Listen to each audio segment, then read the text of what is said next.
welcome to this video and part 2 of talking about homeschooling.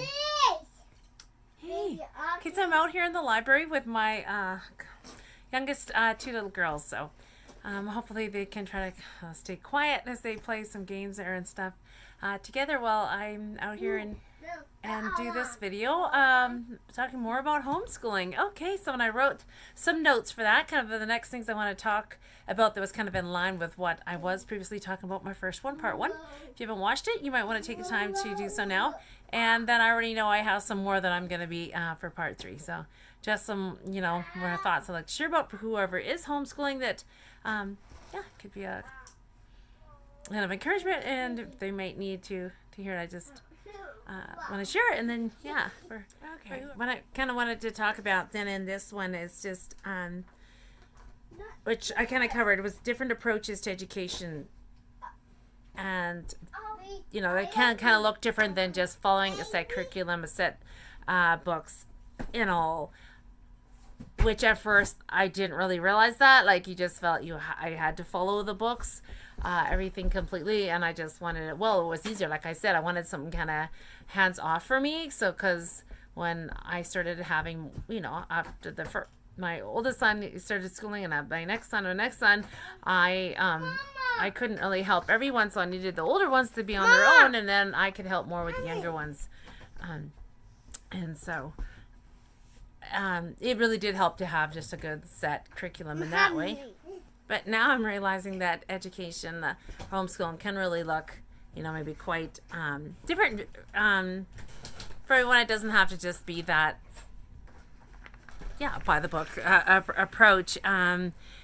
And that is one of the greatest privileges of homeschooling, that we do what works for each of us and implement the things into our home that we want them to learn. I mean, you can have your own, just like in a curriculum, it's, there's certain things they are to cover through into completion of that, and completion to, say, getting the diploma or getting your graduation. Same, you can have your own as a parent. You can say, I want you to read this and this and this, say, before you graduate or before you complete in your schooling.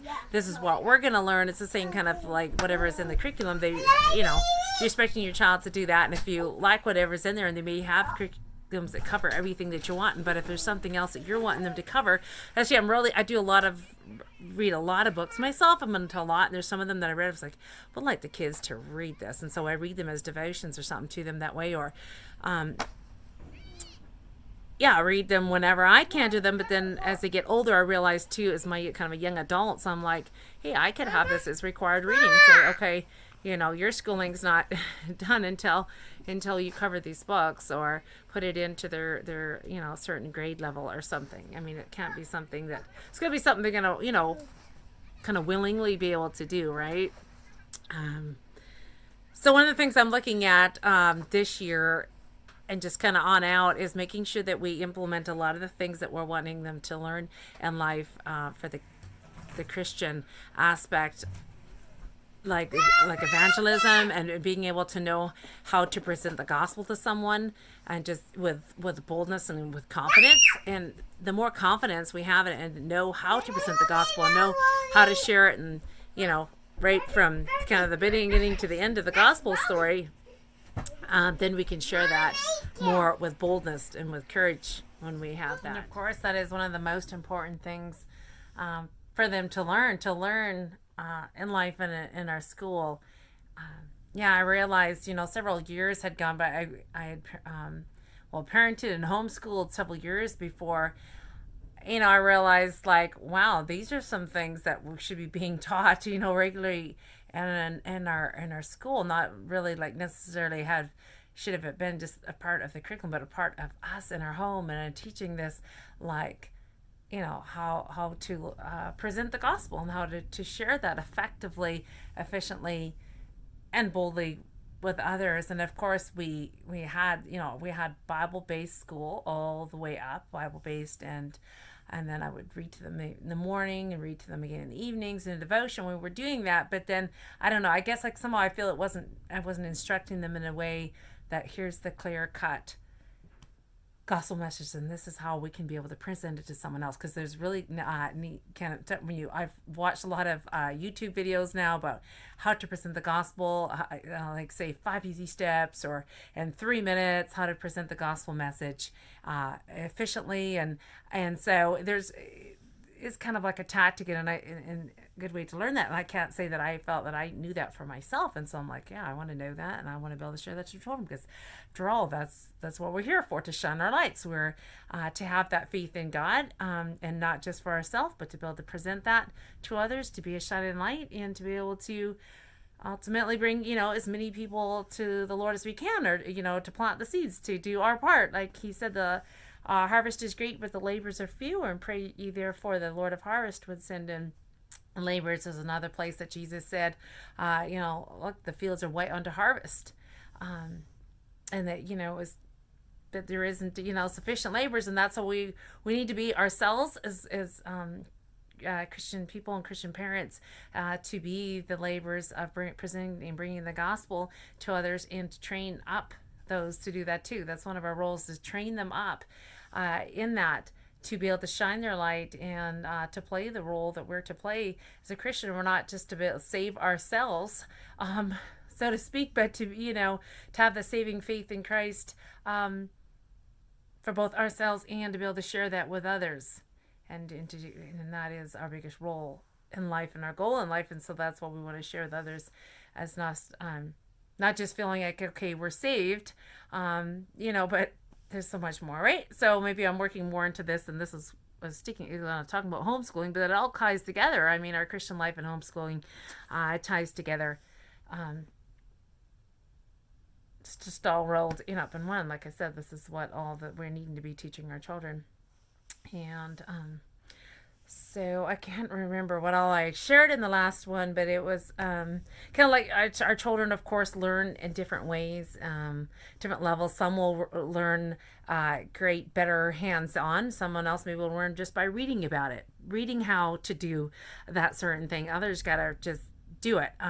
For instance, our son Sam that I mentioned, he's 16 now, and yeah, he really learns better than of orally, when we're talking about it, telling about it, watching it like on YouTube videos, and then doing. He does it so much better than reading. And it finally got to me that trying to push all these books and reading it. Like last year, he took a small engine repair, carpentry course the year before. It was a small engine repair, agri science, and woodworking and all. And but he said he really wasn't getting that much out of the books with the small engine repair. He said he would be better doing it hands-on and learning it hands-on. And he's reading this, and I'm thinking, well, this is good stuff. This is, like, okay, you're not just doing stuff that you think you'll never use. I mean, this is some stuff that you will use. And he agrees, of course, yes, but he's like, he felt wasting his time. He's like, he needs to be doing it. So there's many different approaches, and I see that now, especially with him, and different learning styles. So just there's so many different ways out there, and so that's what we're doing with him. And he just wants to be doing it with his lathe. He makes all kinds of things in his lathe. Last year, he was making like with the woodwork, so wooden bowls and oh wow, it was a lot of things. Wooden containers, some were round, some were square. Pins, he'd buy these pin kits and do the pins. Duck calls, Zippo lighters, toothpick holders, little pill holders, like all kinds of stuff. And he was just out there constantly doing it. So he would do his paperwork, his book work, because we, and he would do it, trying to do it diligently. But that's what he wanted to be out doing. He's like, he's too busy to be trying to do this, schooling now. He once said, when I'm a grandpa, I'll have time, and I'll do my school then, when I'm kind of stuck in a chair, in the easy chair, can't do anything else. Then I'll finish the book work. So I'm kind of like, no, it doesn't work that way. But yeah, no, in reality, that's, I think when they get older, there's different approaches. I mean, if they know that they're kind of not maybe going to do the whole college thing and and certain thing, all of that, then they can pursue different fields and trades and stuff they want to do. And there's different approaches and ways to go about it. So you can just kind of get out there and start working, get there, and I know not all the jobs kind of works that way, but it just really depends what you're getting into, and you can sure learn a lot. YouTube videos can really teach you a lot of things of how to do. Like I said, again, hands-on, watching mechanic, how to repair various things. Um, from small engine repair to tractors to be it's hands on and teaching us so many different things that way. And then I heard another approach for kind of the high school is also do a lot of GE prep. And so if you get your basics all covered up to, I'd say, grade 8 or grade 9, then that's approach 2, which I might take for my daughter that's going into grade 9, is that soon, if she's wanting to do the diploma, like getting that, she could do start doing the GED prep and preparing for that. So when she's older, that she could do that. And she's really in take that then and get that.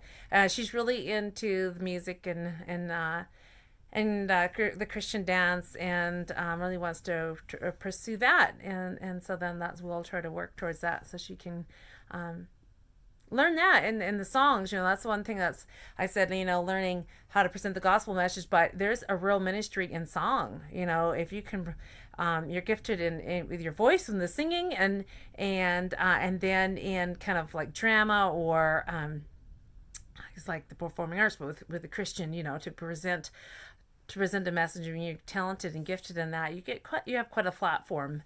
There's various ways. I don't know much about that, but I just know they do. There's the skills for that, helping to train them in these things, so that a lot of the missionaries, the young young adults that go and do are missionaries, youth, and go into different countries. That's kind of one of the things they do, is present the gospel in a play, in a musical a way, and act it out, and that's really it's really good in presenting the gospel message. So all of these things are important. We can have that right in our education, because again, that's what I said. That's what we're here for, right? We're here to shine our lights and train our children to be able to be strong light bearers, or to present that gospel to others. That's our goal in parenting. And for me, my my biggest push for my children is certainly not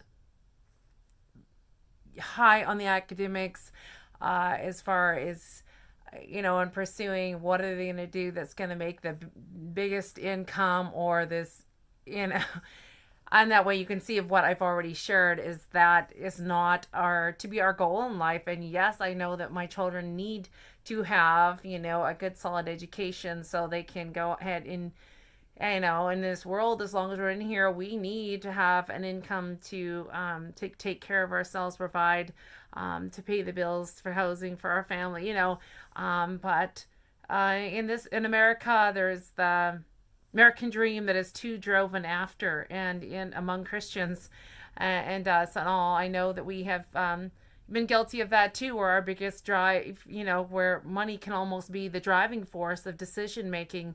The jobs are places that we're gonna get, the better, higher pay, instead of being God being the driving force, as in what does He want us to pursue to further the gospel, to build, to shine our light more. And those should be the things that's driving us, and that's what I want for my children. I know, obviously, they're going to have to want to serve God with all their heart, with all their soul, and with all their mind. I can't force that. That's what I'm training for, and that's what we're training for, definitely. And I want them to want God more than anything else, to want to be that man of God, that woman of God that is going to shine their light. And sometimes it's going to be the lower paying thing, or it's not, the money is not going to be the driving force. It's and where they're going to live is where He's going to be able to use them the most. And that's what my prayer and desire is for. And I'm trying to show that by example, right? We have to show that. We can't be pursuing one thing and saying, we're doing this, but no, this is the way you should go. No, we have to be showing it, implementing it day in and day out. And I can't say we have, but I'm getting there more. God's teaching me more and more. And I realize, no, that's what we're here for. And we're in the very last days. I feel very confident we can say we're in the very last days. What does that look like? How long? I don't know how much time. Could be, only a matter of a few years, if you even get that, or more. But at any rate, anyway, we're going to live every day for God. We don't, think that's a far off thing. We're just going to pursue more money, more worldly status, and this is what we're going after. No, if we get more and more time and years on this earth, then we've got to that's to use for God. That's for God only, not for our own use. And so if we get more time, then we need to be grateful because there's more people that need him. There is so many more people out there that need him, that need his love, that we need to be his hands and feet for. So okay, I think I'll close on that. I hope I did this justice what I wanted to talk about the homeschooling, and I have just a real passion. Yeah, so I probably really feel my strong emotion here. I think sometimes we have missed it. We personally have missed it with our family, and I'm just one to that more. And I want to share that with others and say, hey, we gotta really see what we're shooting after with our kids. What are we driving them for? We're driving them to make sure they can get to college, or is it to get to heaven, to shine their light here on earth as long as they can while they have breath? It should be our only goal. Our only goal is to see them walking in the truth and to sharing the hope that they have inside of them. And they got to have that secure hope in them and be confident in what they believe and know what they believe, or they can't share it. You can't share what you don't have, and it's something we got to be living out daily, putting him first every day. So, okay, I'm going to close on this homeschooling one, and I definitely have another one that I want to talk about. And whatever else God continues to put on my mind and heart, and I just want to be in his word more so that I have more to share with him in prayer. I want to be more prayerful, much more. I know my prayer life maybe isn't as much as it could be, but we all have that, right? We just want to be spending more time in the word, more time communing with him every day. Okay, stay tuned for more of these videos, and if you haven't subscribed, well, please do. And yeah, you can check out stuff on my website and blog as well. Okay, take care. God bless.